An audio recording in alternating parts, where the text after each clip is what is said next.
All right, today we're diving into a story that's all about high stakes and a major comeback. We're talking about a mission that could really shape the future for India's space program. It's the story of their most trusted rocket facing, well, its biggest test yet. And look, this isn't just any rocket launch. It's really a story of redemption. See, it all takes place just 8 months after a rare, and I mean very public setback for ISRO, the Indian Space Research Organization. So yeah, the pressure was seriously on for a mission that, let's be honest, absolutely had to work. So you're probably wondering, what exactly went wrong with that first flight? And why was this new mission, the PSLV-62, so incredibly crucial? All right, let's get into it. Picture this, May 18th, 2025. Everything looks perfect. The PSLV C-61 rocket lifts off, just the textbook launch.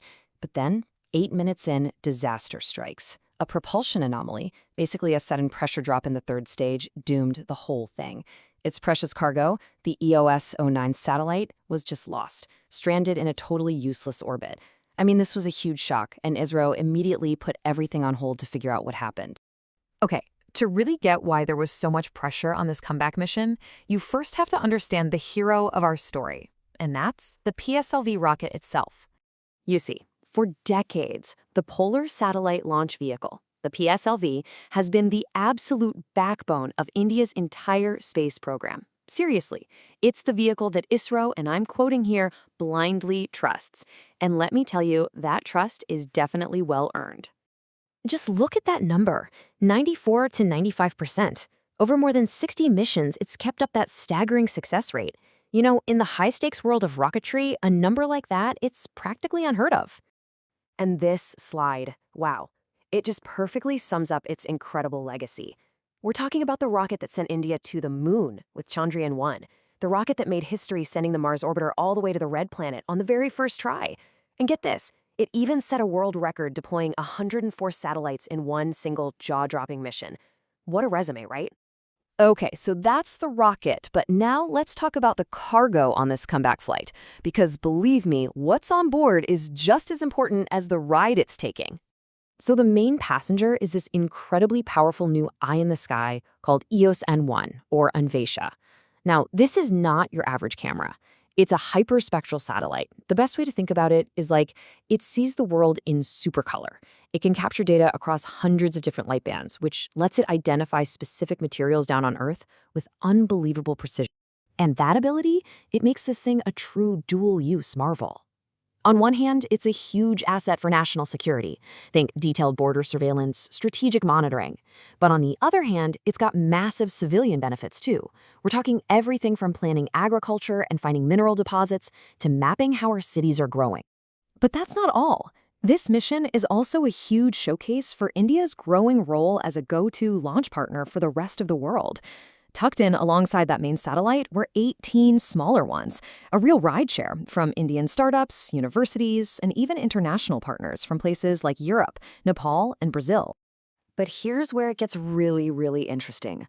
Some of those smaller secondary payloads, they point directly to the future of how we're all going to operate in space. Take one of the most groundbreaking experiments on board, AOLSat. It's testing a concept that honestly sounds like it's straight out of a sci-fi movie. Basically, a gas station in orbit. Yeah, you heard that right. This thing, developed by a Bengaluru startup called Orbit-Eyed Aerospace, is designed to test tech for docking with and servicing other satellites.